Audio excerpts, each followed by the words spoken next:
नमस्कार। हिंदी साहित्य विषयक व्याख्यान माला के अंतर्गत आपका अभिवादन है। हम चर्चा कर रहे हैं आज उत्तर मध्यकाल और पूर्व मध्यकाल यानी मध्यकाल की समस्त प्रवृत्तियों को अपने साहित्य में समाहित करने वाले एक विराट कवि रहीम पर, उनके काव्य पर, जिनको अब्दुल रहीम खाने खाना के नाम से भी जाना जाता है। उनकी कविता यूँ तो वो भक्तिकाल के कवि माने जाते हैं। अकबरी दरबार के 9 रत्नों में से एक महत्वपूर्ण रत्न के रूप में उनकी ख्याति है। रहीम की मित्रता तुलसीदास से भी थी और रहीम के वैयक्तिक जो गुण हैं उनमें दानवीरता एक बहुत बड़ा गुण है और वो सशक्त थे, समर्थ थे, प्रतिभाशाली कवि थे, तलवार और कलम के एक साथ रचयिता और योद्धा थे। नीति, प्रीति और रीति का अनूठा संगम, ये त्रिवेणी उनकी समस्त रचनाओं में प्रवाहित होती है। रहीम के दोहे, उनकी नीति सत्सई, उनकी लोकप्रियता का प्रमाण है। स्कूलों में बच्चों को, महाविद्यालय और विश्वविद्यालय में शिक्षकों को, विद्यार्थियों को, शोधार्थियों को रहीम के सैकड़ों दोहे कंठस्थ होते हैं। उनके दोहों में जो नैतिक मूल्य है, सामाजिक मूल्य है, धार्मिक मूल्य है, उन्हें बखूबी पिरोया गया है। रहीम का अपना एक सुदीर्घ जीवन अनुभव है। उन्होंने समाज को बहुत निकटता से, बहुत सूक्ष्मता से देखा है। जो निष्कर्ष वो निकालते हैं अपनी दोहा शैली में, दृष्टांत के माध्यम से, वो उसे बखूबी उल्लिखित करते हैं, प्रस्तुत करते हैं। यह वर्तमान समय और समाज की विडंबना है कि कवि, आचार्य और पथ प्रदर्शकों के जीवन मूल्यों से मानव अब संचालित नहीं होना चाहता। एक इस तरह की मानसिकता बन गई है कि अपने अनुभव से ही युवा वर्ग अपनी राह तय करना चाहता है, अपने निष्कर्ष निकालना चाहता है, जबकि अनेक सुदीर्घ जीवन अनुभवों के निष्कर्ष हमारे नीति साहित्य में, भक्ति साहित्य में, आध्यात्मिक और धार्मिक साहित्य में, सामाजिक साहित्य में प्रचुर मात्रा में उपलब्ध है। ये सब इस बात की ओर संकेत करते हैं कि जीवन भ्रम और कुतर्क से नहीं चलता। हम समझदार व्यक्ति उसी को मानते हैं जो दूसरों के अनुभव से भी शिक्षा ग्रहण करता है। उसमें वैज्ञानिकता भी होती है, प्रामाणिकता भी होती है, उसमें विश्वास भी होता है और आस्था भी होती है।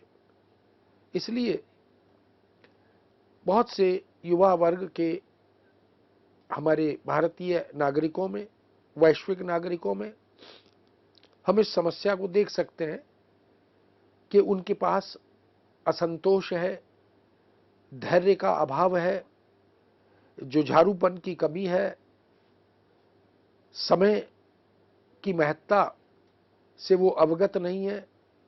परिणामतः एक आकुलता, एक बेचैनी, एक छटपटाहट, एक निराशा, एक टूटन, बिखराव, इस तरह की शब्दावली वह उनकी जीवन शैली का हिस्सा बन गई है।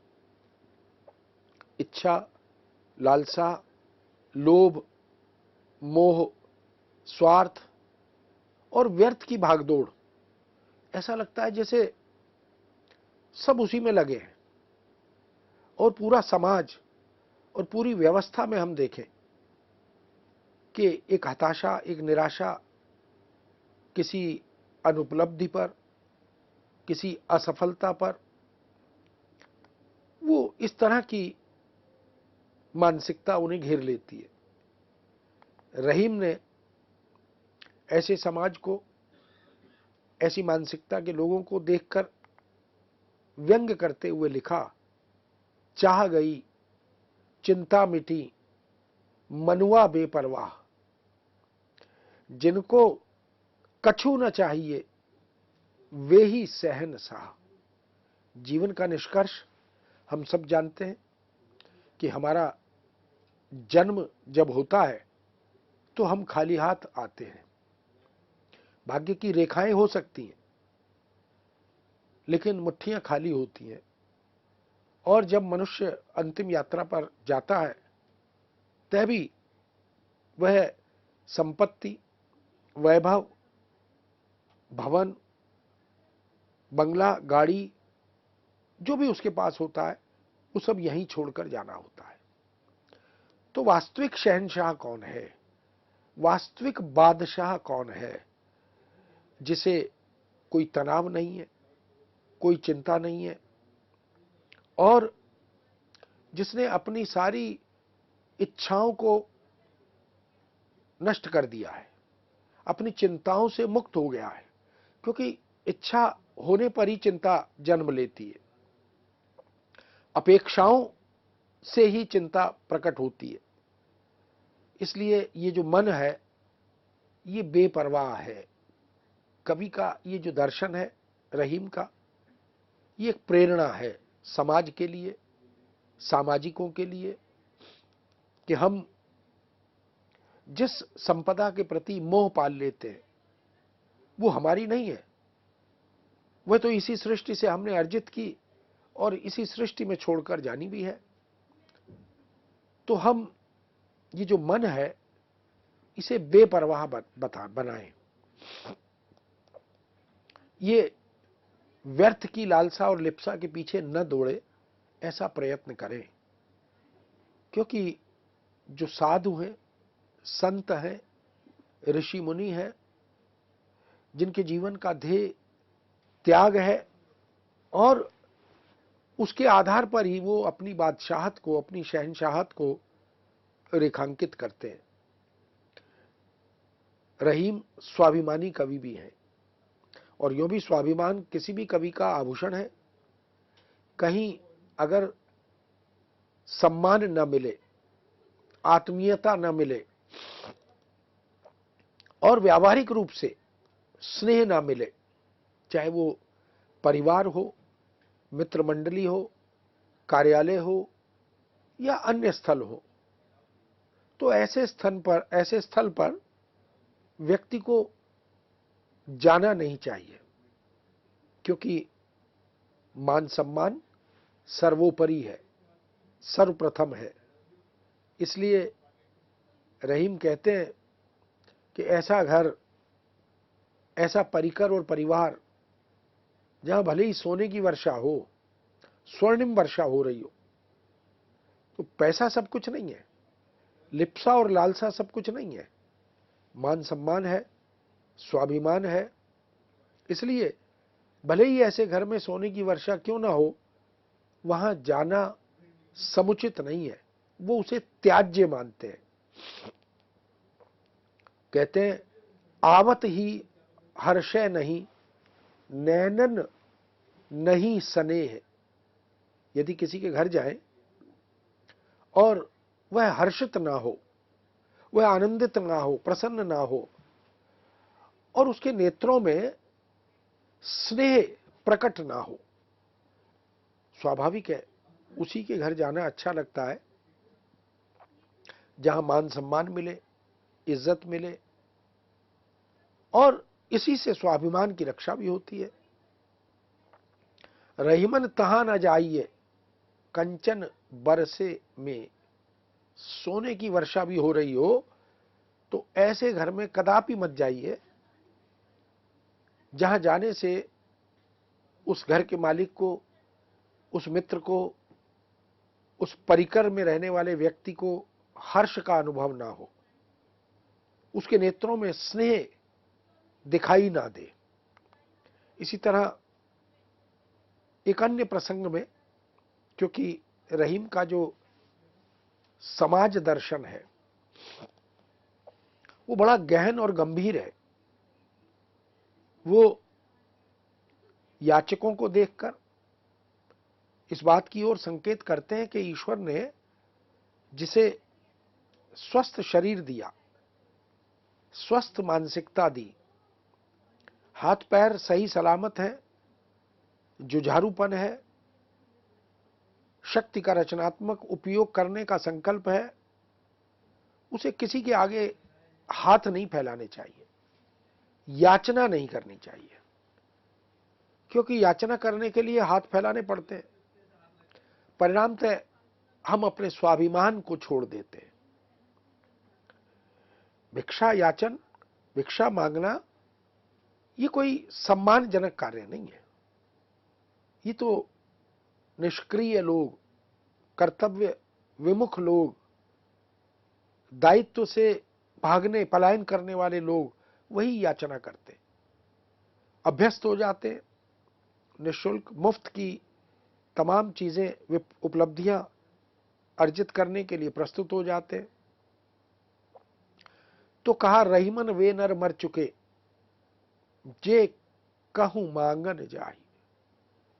कोई भी व्यक्ति याचना या भिक्षा मांगने का कार्य बहुत मन से नहीं करता, विवशता में करता है।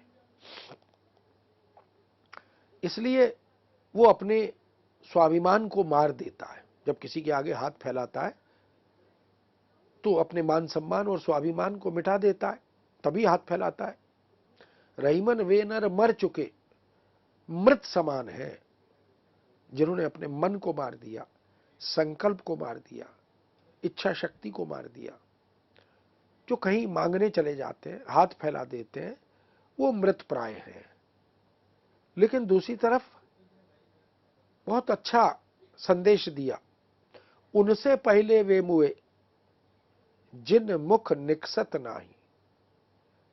लेकिन ईश्वर ने जिन्हें याचक को देने की क्षमता दी है, दान वृत्ति, जो मनुष्य के इहलोक और उहलोक दोनों लोकों में उसके लिए कल्याणकारी होती है। अगर भगवान ने, ईश्वर ने धन दिया, संपदा दी, वैभव दिया, समर्थ बनाया, तो उसे असहाय को, याचक को, गरीब को कुछ न कुछ देना चाहिए। यदि वो दे सकता है, समर्थ है, सक्षम है, और फिर भी मना कर देता है, नहीं देता है, तो उनते पहले वे मुए, किनसे पहले?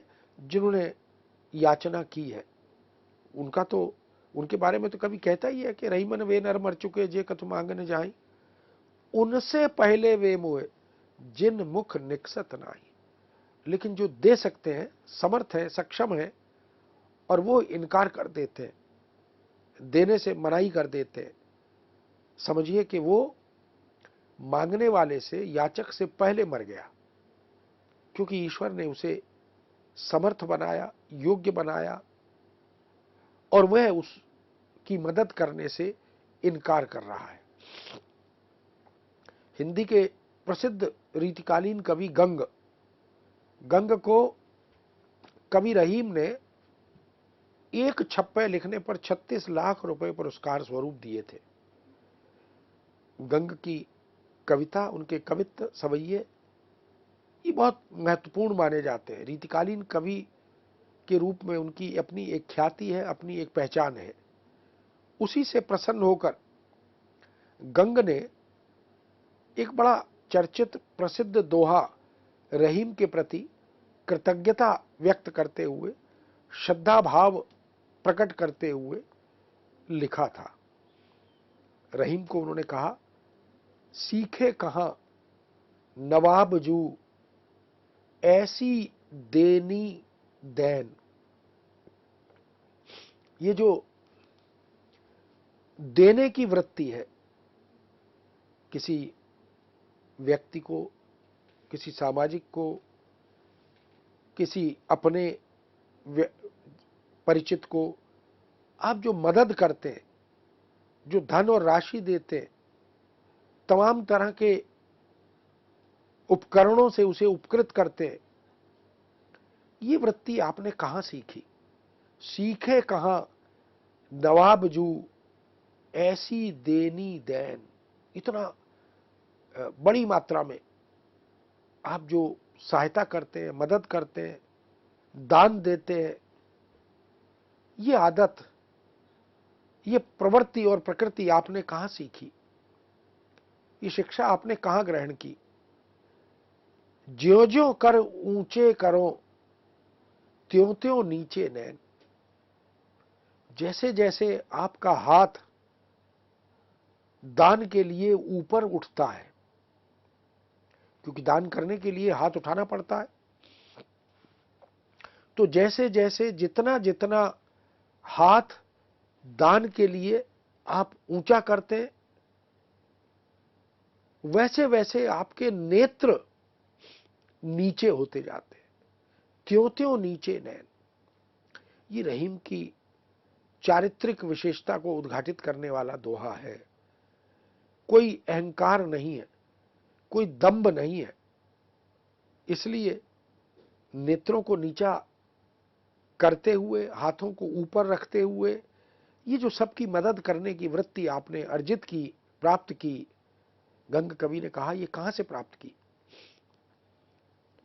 तो रहीम ने, जो कि एक आस्थावादी कवि हैं, ईश्वर के प्रति, उस सर्वशक्तिमान के प्रति अनुग्रह भाव व्यक्त किया और अपनी अनुभूति के माध्यम से, कृतज्ञता के माध्यम से उस सर्वशक्तिमान का पुण्य स्मरण करते हुए उत्तर दिया, देनदार को और है।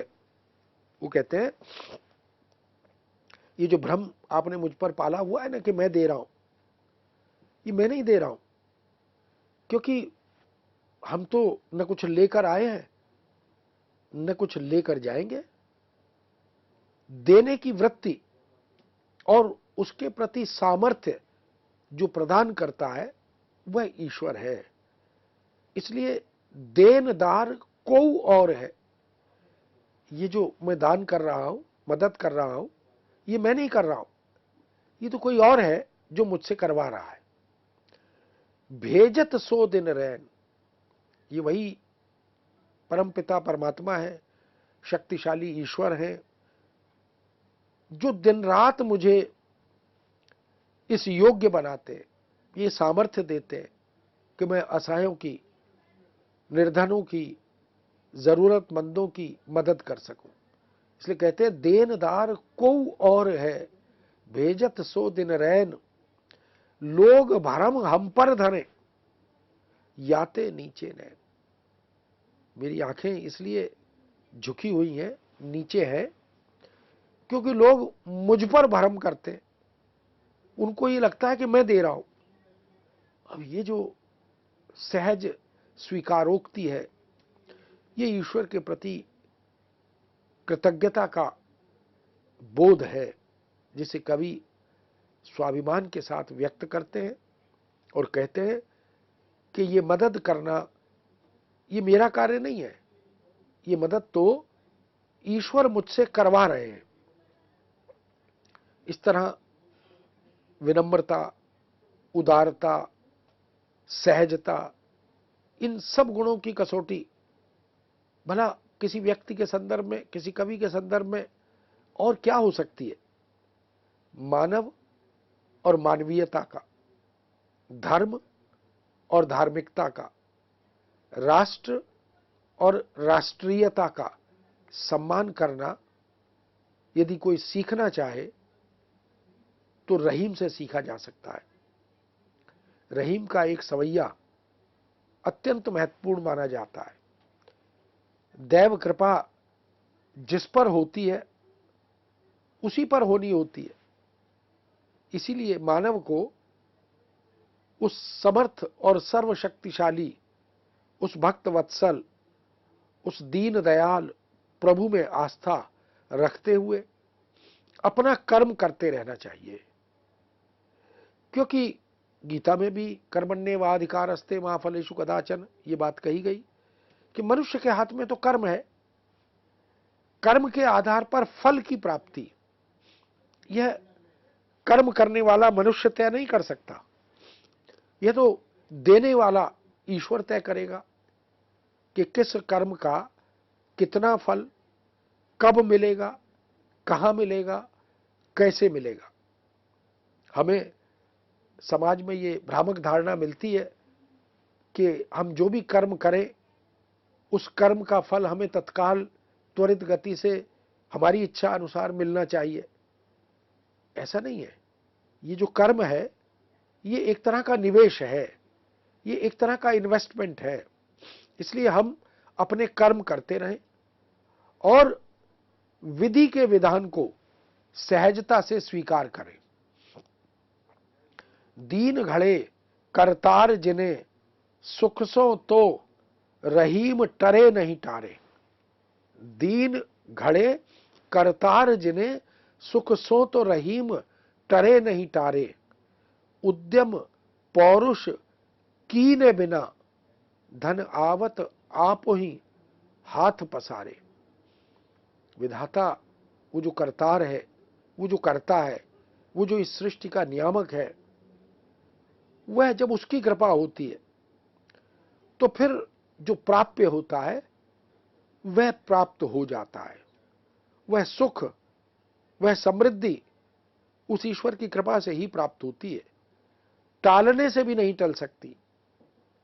टरे नहीं टारे, कोई कुछ भी प्रयत्न करे, लेकिन उद्यम पौरुष किए बिना धन आवत आप ही हाथ पसारे। वो जो तुलसी कहते हैं, जा पर कृपा राम की होई ता पर कृपा करे सब कोई। इसलिए उद्यम और पौरुष भी कभी कभी निरर्थक हो जाता है, और ईश्वर की अनुकंपा हो, कृपा हो, तो फिर हर तरह के फल की प्राप्ति सहज हो जाती है। इस दृष्टि से हम देख सकते हैं कि देव हंसे अपनी अपनी विधि के पर पंच न जात विचारे। बेटा भया वसुदेव के धाम ओ दुंद भी बाजत नंद के द्वारे। बेटा तो वसुदेव के घर में हुआ और दुंदुभी नंद के द्वारे बज रही थी। इस दृष्टि से इस सृष्टि के नियंता, नियामक ईश्वर की कृपा से, उस परम पिता की कृपा से ही सारी गतिविधियां, सारे कार्य संपन्न होते हैं। तो हम देख सकते हैं कि रहीम ने जिन मूल्यों की स्थापना की, जिनकी पुनर्व्याख्या की, वो हम सब के लिए अत्यंत महत्वपूर्ण है, मार्गदर्शक हैं। हम इस विषय को यहाँ विराम देते हुए आपसे अनुमति चाहते हैं। पुनः आपके समक्ष नए विषय के साथ उपस्थित होंगे। आज्ञा दीजिए। नमस्कार।